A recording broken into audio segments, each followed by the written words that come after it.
De l'antique Nil, un être mystique émerge de l'ombre. Un dieu à la force inébranlable, au regard perçant et à la puissance dévastatrice. Sobek, le dieu crocodile.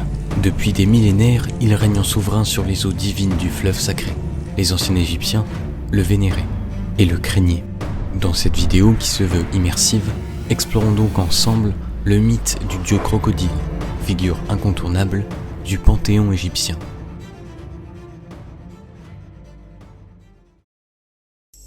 Chapitre 1. L'origine de Sobek. Le culte de Sobek est probablement l'un des plus anciens de l'Égypte antique. Pour comprendre d'où viennent ses racines, nous devons nous tourner vers la région du Fayoum, située au sud du delta du Nil, en Égypte. Cette vaste zone, caractérisée par ses grandes étendues d'eau et ses terres fertiles, a joué un rôle crucial dans l'évolution de la religion égyptienne. C'est dans ce paysage marécageux que la vénération de Sobek a trouvé son essor. Les premières mentions du dieu crocodile remontent à l'ancien empire égyptien, vers le 3e millénaire avant notre ère. Toutefois, il est important de préciser que l'origine exacte de Sobek reste l'objet de débats parmi les égyptologues. Plusieurs théories coexistent, apportant chacune un éclairage différent sur ses origines.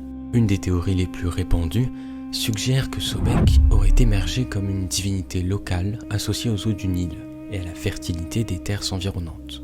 Les habitants du Fayoum, dépendant des cycles d'inondation et de sécheresse du fleuve, ont trouvé en Sobek une figure protectrice et puissante. Il était perçu comme le gardien des eaux, symbole de protection et de régénération.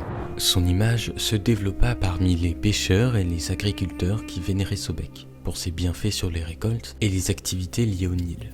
Une autre théorie, moins répandue mais néanmoins intrigante, évoque une possible origine étrangère pour le dieu crocodile. Certains chercheurs suggèrent qu'il aurait été importé de Nubie, une région située au sud de l'Égypte. Les relations commerciales et culturelles entre l'Égypte et la Nubie étaient étroites, ce qui aurait pu conduire à l'adoption de divinités nubiennes dans le panthéon égyptien. Quelle que soit l'origine précise de Sobek, son importance grandit progressivement au cours des dynasties égyptiennes. Au Moyen Empire, il devint l'une des divinités les plus vénérées de l'Égypte, et son culte s'étendit bien au-delà des frontières du Fayoum. Les pharaons, cherchant à renforcer leur pouvoir et à affirmer leur lien avec les dieux, firent de Sobek une figure centrale dans la religion d'État. Chapitre 2. Apparence physique.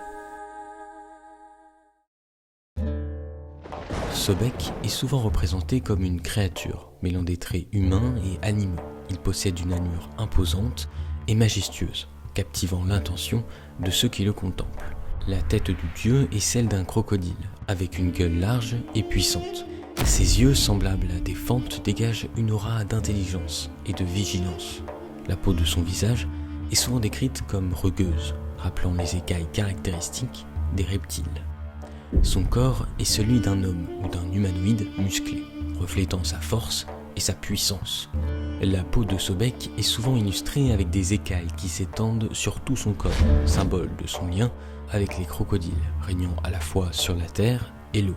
Lorsqu'il est représenté en position debout, Sobek tient souvent un sceptre, un symbole de pouvoir et de souveraineté. Il porte également une couronne Atef, une coiffe symbolique associée aux dieux égyptiens. Le dieu crocodile est souvent vêtu de robes royales ou de parures symboliques, renforçant ainsi son statut divin. Au-delà de sa présence physique imposante, il est dit que Sobek dégage une aura charismatique et mystérieuse. Son regard perçant et sa posture noble rappellent ainsi l'importance du dieu dans le panthéon égyptien.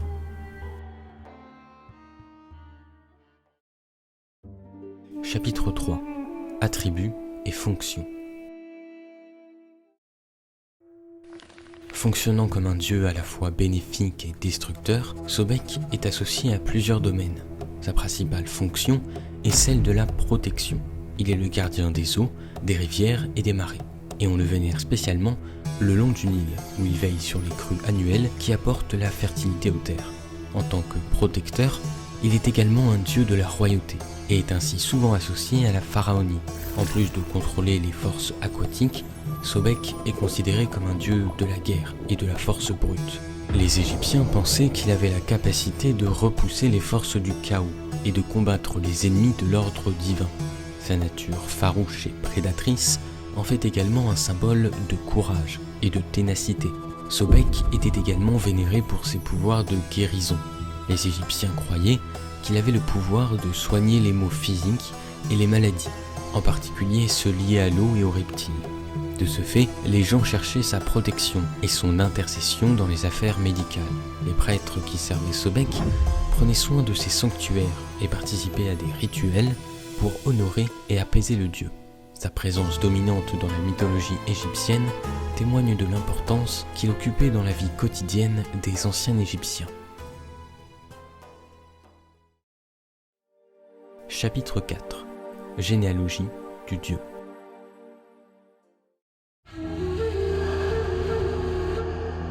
Sobek a une généalogie plutôt intéressante qui se trouve au cœur de la mythologie égyptienne. Selon les récits mythologiques, ses parents sont généralement considérés comme le dieu créateur Ré et la déesse Hathor, souvent représentée sous les traits d'une vache. En tant que fils de Ré, Sobek a hérité de l'influence solaire de son père, ainsi que de son rôle en tant que puissant créateur. Hathor, quant à elle, est associée à l'amour, à la maternité et à la protection. Ces combinaisons des attributs de ses parents a donné au dieu crocodile une nature complexe et captivante. Dans certaines versions des mythes, Sobek est décrit comme le frère d'autres divinités importantes, notamment d'Isis, Osiris, Seth et Nephthys. Imaginez-vous donc le dieu crocodile, héritier du pouvoir solaire de Ré et des qualités maternelles et protectrices d'Hathor, entouré de frères et de sœurs divins, évoluant dans une famille céleste complexe et interconnectée. Cette généalogie fascinante donne à Sobek une place unique dans la riche mythologie égyptienne, suscitant admiration et respect chez les anciens Égyptiens, qui vénéraient ce dieu hors du commun. Chapitre 5. Sobek dans la culture populaire. Sobek a suscité l'intérêt dans de nombreux domaines de la culture populaire. Dans la littérature, il a notamment inspiré de nombreux auteurs. Par exemple, dans le roman The Crocodile of the Sandbank d'Elizabeth Peters, il est mentionné comme un élément clé de l'intrigue. L'histoire suit les aventures de l'archéologue Amelia Peabody, qui découvre un mystère antique lié à Sobek lors d'une expédition en Égypte. Dans l'univers des jeux vidéo, Sobek fait également des apparitions remarquables, comme par exemple dans la célèbre franchise Assassin's Creed Origins, qui se déroule dans l'Égypte ancienne. Sobek est présenté comme l'un des dieux égyptiens à vénérer, les joueurs pouvant interagir avec lui lors des quêtes et obtenir des récompenses spéciales. Au cinéma, bien que Sobek ne soit pas aussi fréquemment représenté que d'autres divinités égyptiennes, il apparaît dans le film d'aventure The Mummy Returns. Dans cette suite, Sobek est invoqué dans une scène dramatique où il aide les protagonistes à affronter les forces du mal.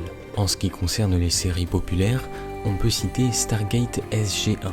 Dans cette série de science-fiction, Sobek est mentionné comme un Goa'uld, une race extraterrestre se faisant passer pour des dieux et utilisant les humains comme esclaves. Ces représentations dans la culture populaire, bien que souvent basées sur des éléments véridiques de la mythologie égyptienne, ajoutent une dimension captivante et mystérieuse à ce dieu. Que ce soit dans la littérature, les jeux vidéo, les films ou les séries, Sobek continue d'inspirer et de fasciner les créateurs et le public d'aujourd'hui. Merci à tous d'avoir regardé cette vidéo. Si vous voulez en apprendre plus sur la mythologie égyptienne, je vous mets le lien d'une playlist qui regroupe toutes mes vidéos consacrées à ce sujet. Pour me soutenir, n'hésitez pas aussi à vous abonner. C'était le Logis des Mythes. On se dit à très vite pour une nouvelle vidéo.